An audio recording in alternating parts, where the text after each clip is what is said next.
Middle east में Iran और Israel की जंग करा के मजे ले रहे हैं अमेरिकी राष्ट्रपति डोनाल्ड ट्रंप को जोर का झटका लग गया है। ट्रंप को ईरान ने इस तरह से घेरा है कि इजराइल को छोड़ के कोई भी अमेरिका के साथ खड़ा होने को तैयार नहीं है। मिडिल ईस्ट के मुस्लिम देशों ने पहले ही अमेरिका का सहयोग करने से इनकार कर दिया है। अब यूरोपीय देशों से बड़ी खबर सामने आई है। यूरोपीय देश भी ईरान की मदद को तैयार हो गया है। आपको बता दें कि पहले ही रूस खुले तौर पे ईरान के साथ रहने की बात कर रहा है और अब यूरोपीय देशों के सपोर्ट के बाद पूरा खेल बदल गया है। यूरोपीय देशों ने ईरान के लिए कौन सा बड़ा ऐलान कर दिया है और मिडिल ईस्ट के मुस्लिम देश कैसे ईरान के सपोर्ट में उतरे हैं और कौन सा बड़ा ऐलान हुआ है, ये सब कुछ मैं आपको अपनी इस रिपोर्ट में बताने वाली हूँ। और साथ ही इस पर भी चर्चा करेंगे कि कैसे मिडिल ईस्ट से अमेरिका का खेल खत्म होने वाला है। नमस्कार, आप देखना शुरू कर चुके हैं 4 PM और मैं हूँ आपके साथ सिमरन। दोस्तों, पिछले कुछ हफ्तों से मिडिल ईस्ट का माहौल पूरी तरह से बदल चुका है। इजराइल के ईरान पे हमला करके जहां अंतर्राष्ट्रीय कानून का खुला उल्लंघन किया है, वहीं दूसरी ओर मिडिल ईस्ट को वर्ल्ड वॉर की ओर तेजी से ढकेल रहा है। ऐसे में पूरी दुनिया की ताकतें बढ़ चुकी हैं। एक तरफ खड़ा है ईरान, जिसके समर्थन में सऊदी अरब, कतर और कई मुस्लिम देश उतर चुके हैं।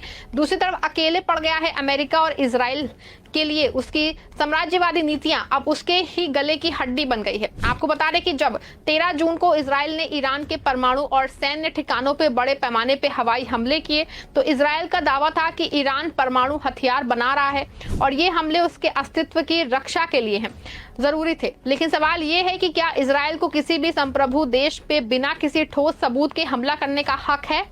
बता दें आपको कि संयुक्त राष्ट्र चार्टर की धारा 2(4) साफ कहती है कि किसी भी देश को दूसरे देश की क्षेत्रीय अखंडता या संप्रभुता के खिलाफ बल प्रयोग करने का अधिकार नहीं है। इजराइल ने न सिर्फ इस कानून का उल्लंघन किया है, बल्कि पूरी दुनिया को यह संदेश दिया है कि वो अंतर्राष्ट्रीय नियम कायदों से ऊपर है। वैसे इसके पीछे पूरा अमेरिका खेल खेल रहा है, लेकिन इस बार इजराइल और अमेरिका ईरान को लेकर बुरा फंसे हैं। वैसे तो सऊदी अरब, जो ऐतिहासिक रूप से ईरान के साथ तनावपूर्ण रिश्ते रखता था, लेकिन सऊदी अरब जैसे देश ने भी इजराइल के हमलों की कड़ी निंदा की है।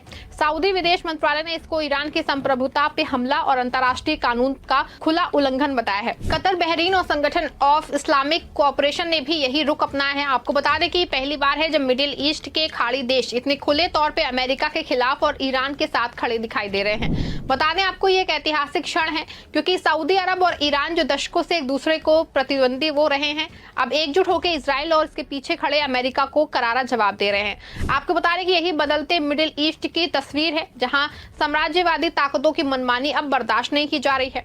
आपको बता दें कि सऊदी अरब के अलावा इस बार कई और देश भी ईरान के साथ खड़े दिखाई दे रहे हैं। सऊदी अरब, कतर और यूएई ने साफ कर दिया है कि वो अपने क्षेत्र में मौजूद अमेरिकी सैन्य अड्डों से इजराइल के समर्थन में कोई कार्रवाई नहीं होने देंगे। ये अमेरिका के लिए एक बड़ा झटका है, क्योंकि मिडिल ईस्ट में उसकी सैन्य मौजूदगी अब खतरे में पड़ चुकी है। आपको बता दें कि ये वही अमेरिका है जो दशकों से मिडिल ईस्ट को अपनी जागीर समझ रहा था, अब अकेला पड़ गया है। उसकी सैन्य ताकत जिसे वो दुनिया भर पे थोपता था, अब उसी के खिलाफ खड़ी हो रही है।